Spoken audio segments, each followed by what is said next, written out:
Okay, yeah, the plasmoid stuff. Yeah. So among the various types of observations were these plasmoids, which are kind of like corona discharges, plasma, electromagnetic, like ball lightning, which is a whole nother subject. But what's interesting is that they seem to be doing intelligent things. Like they would kind of have little play games with each other or hide and seek and this and that, and move around. But what's really interesting is the way they move is that they're here and then they go over here and then they go here. Yeah. And there's no vapor trail. There's no sign of propulsion. You know, as you know, if it's a rocket or something, something should be coming out the other end that has heat, and they don't. And then they're here, and then they do whatever, then they go here. And somebody, I think it was Jack Sarfati, who came up with it. Shout out to Jack Sarfati. Yeah. He and I go way back. Really? We used to fight a lot, but I what? think we've used to. No. Well, it's a long story, but we're on good terms now. And although, I'll give him credit for this. That he said the way they move is there's no propulsion, and he said I wonder if it's involving gravity, that they actually can and this is right up Roger Penrose's alley, because two things: to move effortlessly without propulsion and really fast, without a vapor trail, if you could curve space-time and create a hole, you're going to fall through the hole. And you don't need propulsion, you don't need any. Right. So, and if they are in touch with, if they can mess with gravity, then they might be conscious, because that's where gravity comes from, according to Roger. Quantum gravity, something like that. So You're talking about fast movements? They're pretty fast. Yeah, I don't know exactly how fast because I can't tell the distance. But when you see them, there's one paper actually. One of our planetary scientists from the U of A, University of Arizona, was on this, and I know him from astrobiology. And he didn't want to talk about whether they were conscious or not, but he said, "Yeah, the way they move is a mystery. Nobody really knows." So, and so if they can bend space-time to move like that, then they also may be able to access space-time where the consciousness is happening. So they could be conscious. And somebody's going to talk about this at our conference. She's been studying this, Dana Kippel. And I told her that when I was back in the 80s, when I was early in my anesthesia career, we actually looked at this phenomenon called Kirlian photography. Do you know what that is? I've heard of it, yeah. So Kirlian photography is something I first read about in a book called Secret Discoveries Behind the Iron Curtain in the 70s, where somebody went to Russia and learned all the stuff they were doing about parapsychology, way ahead of us. That's probably where the CIA got everything. But if you, it's basically looking for an aura or a corona effect. So some people see auras; they see colored lights coming out of people, and if you put a body part, something living on a... Oh, yeah, we had a guy in that showed us this stuff. There it is. So, Kirlian photography. So, when I learned about this in the early 80s, I said, I wonder if that would go away with anesthesia. Is it consciousness? And so we did a study with rats. And so we had a rat. So we didn't intubate the rat. We put the rat in a plexiglass chamber and just put air in and air out, and the rats moved around. And then when we added anesthesia gas to the air going in, they would go to sleep. And so we had them so that their tail, which is the only symmetrical, easy access thing, was on this photographic plate, and we could see a corona effect. So when they're awake, we see this corona effect coming out of their tail. We turn on the anesthesia, and they go to sleep, and the tail goes away. What? So. But wait, hang on.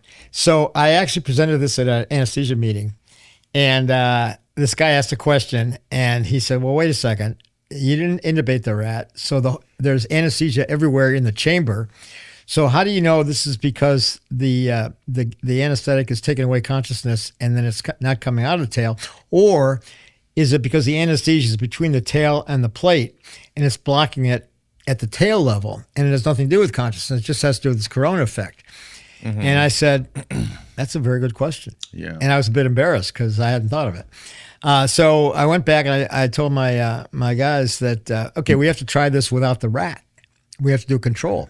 So we made a chamber that had a transparent top to it, but it was two electromagnetic plates, and we put radio frequency across it to get a corona effect.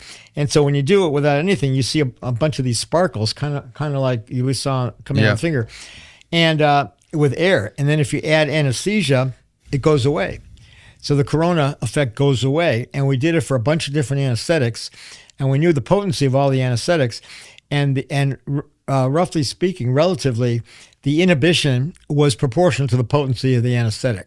So in other words, if it was a potent anesthetic, you just needed a little bit to get rid of this corona effect. Yeah. And if it was less potent, you needed a lot. And if it was non-anesthetic, like nitrogen or helium, it didn't do anything. So we tested, and we published that in Anesthesia and Analgesia as anesthesia acting by inhibiting electron mobility. The corona effect is essentially electrons moving, not as sparks, but more as a cloud. It's actually an ionic cloud. So it's, and anesthesia is a gas, so it seemed to work out. So we know that anesthesia blocks electron mobility at that level, and that could be so consciousness.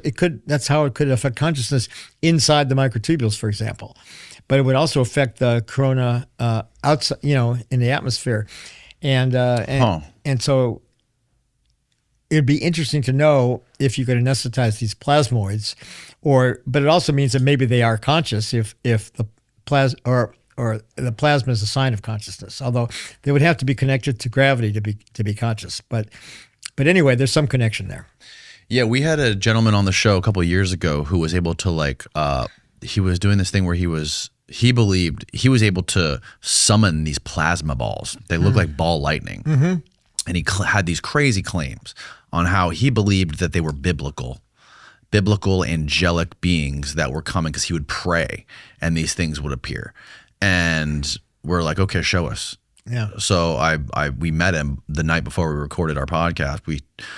Me and Steve took him out to the beach, to this location, and we sat out there and stared at the sky for like 2 hours with video cameras. And he had these specific type of binocular that was called it was like a psionic. It was a really low light camera. A very, very low light binoculars that actually recorded what you could see through there too. And there was lots of planes coming in off of the coast, like landing in Tampa, like coming down. You could see the planes because there was flashing lights on them. And after like an hour and a half, maybe hour 45 minutes, this like plasma orb came up off of the horizon and like came up and then went slowly to the left and then like fizzled out. Mm-hmm. And then another one popped up and went slowly to the right and then fizzled out. And it was like the closest thing I could relate it to would be like one of those Chinese lanterns. But like, how would you explain it coming off of the horizon and then moving in one direction and then going away, and then another one coming out and going away? It was so bizarre. I've never seen anything like that before. But I've also never stared at the sky uninterrupted for 2 hours. So there's that. Well, why they go away, I don't know. They could be. Oh, here's a video of it. Do it one more time. So we're staring at this. That's a plane. Oh, there's something right on the water. Right on the water. Thank you. Thank you. I don't see it. If you could flash The pink thing? There it is on the bottom. There it is. Yeah. So that's where the horizon is. Yeah. I'm getting it. That's your orb there. Right there. It's still in the camera. It's still in here. The one on top will fizzle out. You see all these freaking Thank you. Look at that one getting brighter. Oh. Here, someone needs to look through this. It's very bright. Thank you. Oh, you see it? It's right there. You see it?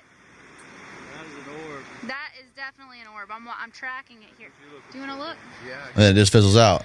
And he's got videos all over his Instagram page of these things, like just like Yeah. telephoto, and it, like if you go to his Instagram, you can see these super zoomed in images of these things, and they look like plasma lightning balls. Yeah, they there's actually quite a few in the scientific literature showing that, including the paper from one of our U of A people is on, and it's a mainstream journal, and they don't claim that they're conscious; they claim that they're unidentified. They have this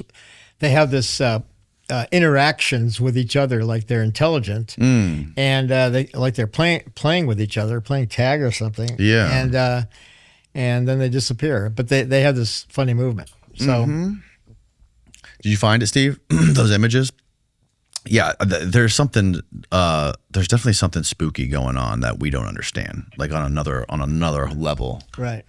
Yeah, that's like a zoomed in image of what they look like.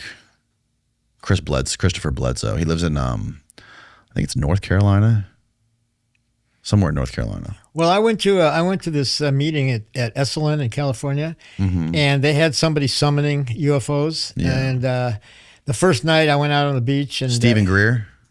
I don't know, I forget who the guy's name. Okay. They had several, but they didn't see any. And then they did it the second night, and the second night I didn't go because I got cold the first night, and of course that's when the orbs came, and my friend took a beautiful picture of one. Yeah, look at this one. This one's nutty.